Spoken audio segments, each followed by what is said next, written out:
Spotlight Tamil Nadu நேயர்களுக்கு வணக்கம். தமிழ்நாட்டில் வந்து அரசியல் களம் வந்து நிமிடம் நிமிடம் மாறிட்டு இருக்கிறத பார்க்க வேண்டியிருக்கு.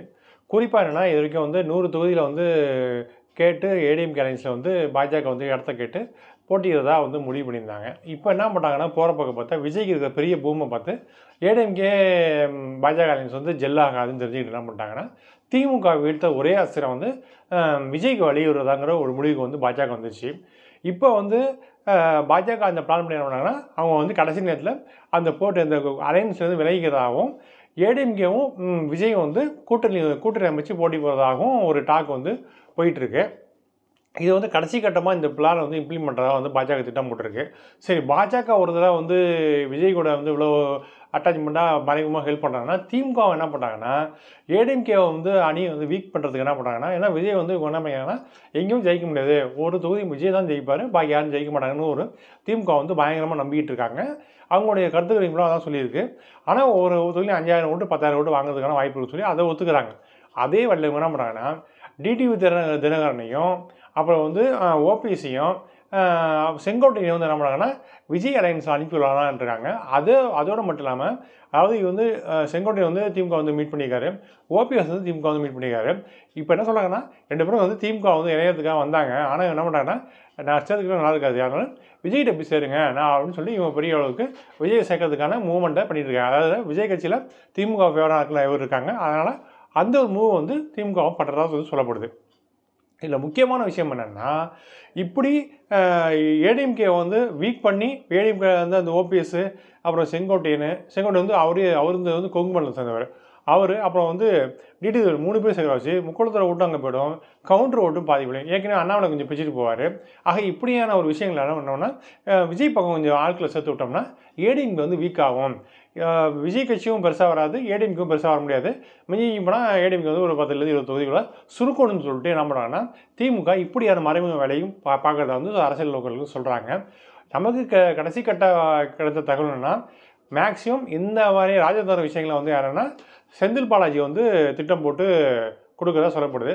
செந்தில் பாலாஜி என்ன நினைக்கிறேன்னா, இந்த தொகுதியில் வந்து கொங்கு மண்டலத்தை வேலுசாமி ஒரு தொகுதி, அதை வந்து தங்கமணி வேலுமணி இவங்க 2 பேரும் வந்து அநேகமாக தங்கமணி வீக்காக இருக்காரு, வேலுமணி இருக்கார்ல அவர் மட்டும் ஜெயிக்கணும், பாக்கி எல்லாம் வந்து தோக்கடிக்கணும், ஒரு தொகுதி கூட யாருக்கு விட்டு கொடுக்கூடாதுன்னு உள்ள செந்தில் பாலாஜி வந்து மும்முரமாக இருக்கிறதா சொல்லப்படுது.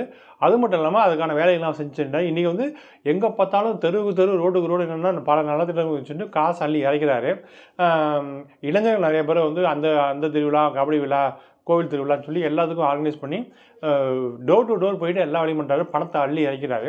ஆக இப்படியான பல்வேறு விஷயங்களுக்கு மத்தியில் செந்தில் பாலாஜியோட நடவடிக்கையும் அவர் வந்து கலந்துக்கிற ஃபங்க்ஷன் வந்து ஒரு நாளைக்கு 100 ஃபங்க்ஷன் 50 ஃபங்க்ஷன் மேலே கலந்துக்கிறதா சொல்லப்படுது. பணத்தை வந்து யாரை வந்து பார்த்தாலும் பணத்தை அள்ளி இறக்கிறாரு, பல சின்ன பத்திரிகைகளும் சப்போர்ட் பண்ணுறதா சொல்லப்படுது.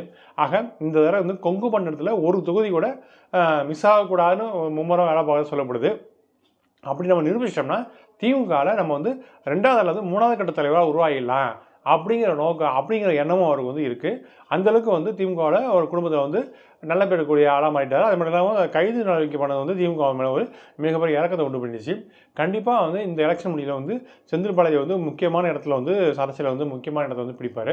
அது மட்டும் இல்லாமல் அவர் கூட வந்து சில வந்து கொங்கு மாநிலத்தில் இருக்கிற பல விஐபி என்ன பண்ணுறாங்கன்னா, பாஜக தரப்பில் வந்து ஒரு பாலிசாக பேசி வச்சுருக்கா சொல்லப்படுது.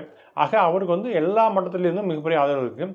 திமுக பிளான் படி விஜய்க்கு வந்து திமுகவும் சப்போர்ட் பண்ணுது, இதை தெரியாமல் வந்து பாஜகவும் மிகப்பெரிய அளவுக்கு விஜய்க்கு சப்போர்ட் பண்ணுது. அதனால் விஜய் வந்து இந்த தொகுதியில் வந்து 40 தொகுதி மேலே ஜெயிப்பார், 50 தொகுதி ஜெயிப்பாருங்கிறது நம்ம கணிப்பு. அந்த கணிப்பை நோக்கி விஜயும் வந்து மும்முரமாக போயிட்டுருக்காரு.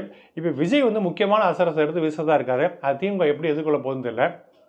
அதனால் கிட்டத்தட்ட ஒரு 20-30% மக்களுக்கு வந்து நிலங்கள் இல்லை, அப்புறம் வந்து வீடு இல்லை. இப்போ விஜயோட பிளான் என்னென்னா, இங்கே வந்து யாராருக்கெல்லாம் பட்டா இல்லையோ அந்த மக்களுக்கு வந்து கோவில் நிலங்களையோ அல்லது அரசு பிரமுக நிலையோ வந்து பட்டா தரதாகவும், பட்டா இருக்கிற ஏழை எளிய மக்களுக்கு வந்து வீடு கட்டி தரதாகவும் ஒரு 10 லட்ச ரூபா ஒதுக்கி அந்த திட்டங்கள் பண்ணுறவும் வந்து விஜய் வந்து பேசுகிறாரு. அது மட்டும் இல்லாமல் அரசு பள்ளிக்கு எல்லா அரசு பள்ளிக்கும் வந்து இலவச பஸ் பேருந்து ஏற்பாடு செய்யப்படுறதாகவும் அவர் தேர்தல் அறிக்கையில் வந்து குறிப்பிடப்படுறதுக்கான வாய்ப்பு சொல்லப்படுது. அதை தாண்டி வந்து பஞ்சமி நிலங்கள் இருக்குல்ல, யார் யாரெல்லாம் பஞ்சமி நிலங்கள் வச்சுருந்தாலும் அவங்க வந்து மீட்டு கொடுக்குறது இல்லாமல் யார் யார் இருக்காங்களோ அவங்கள யார் வலிமையாக இருக்காங்களோ அந்த பஞ்சமி நிலங்கள் எந்த அளவுக்கு அவங்க வந்து இன்றைக்கி வேல்யூ எதுவோ அந்த வேல்யூக்குள்ள நிலங்கள் வந்து அரசாங்கம் வந்து, அதாவது விஜய் ஆட்சி அமைச்சா அந்த அரசாங்கம் வந்து தருவதற்கான அந்த அந்த ஒரு ஸ்கீமும் வந்து இருக்கிறதா சொல்லப்படுது. அது மட்டும் இல்லாமல் ஒவ்வொரு தாலுக்காவிலையும் உயர்தர மருத்துவமனை வந்து கட்டி இலவச மருத்துவமனையும் புதியதாக அரசாங்கம் வந்து இப்போ வந்து ஒரு 100லேருந்து 500 பள்ளிகள் மூடப்பட்டதாக சொல்லப்படுது. அது மட்டும் இல்லாமல் பெரிய பெரிய ஸ்கூல்ஸ் காலேஜஸை வந்து அதிக அளவு கட்டித்தரத்துக்கு இலவச கல்வி தருவதற்கும் விஜய் வந்து, அதாவது என்ன, கல்வி மருத்துவம் ரெண்டுத்தையும் வந்து ஃப்ரீ ஆக்கிக்கணும், கமர்ஷியலாக இருக்கக்கூடாதுன்னு மிகப்பெரிய மூவை வந்து பண்ணிகிட்டு இருக்காரு. ஆனால் இந்த விஷயங்கள் வந்து இப்பயே வந்து லீக் அவுட் ஆனால் கல்வி முதலாளிகளும் அப்புறம் வந்து அந்த மருத்துவத்துறையில் இருக்க மிகப்பெரிய அந்த பெரும் பணக்காரங்க வந்து என்ன பண்ணாங்கன்னா கிட்டத்தட்ட ஒரு 1 லட்சம் கோடி 2 லட்சம் கோடிகளுக்கும் கொடுக்கறதுக்கான வாய்ப்பு இருக்குது. இவர் வந்து நல்லெண்ண அடிப்படையில் செய்கிறாரா, இல்லை அவங்கள்ட்டேருந்து அந்த 2 லட்சம் 3 லட்சம் கோடி பணத்தை வாங்குறதுக்காக இந்த பிளானை போடுறாருன்னு தெரில. ஆனால் இது உண்மையிலே அவர் வந்து நல்ல ஒரு எண்ணத்தோடு இதை செயல்படுத்தினார்னா மிகப்பெரிய அளவுக்கு அவர் வெற்றி வாய்ப்பை பெறலாம். வாங்க அடுத்த வீடியோ பார்ப்போம். நன்றி, வணக்கம்.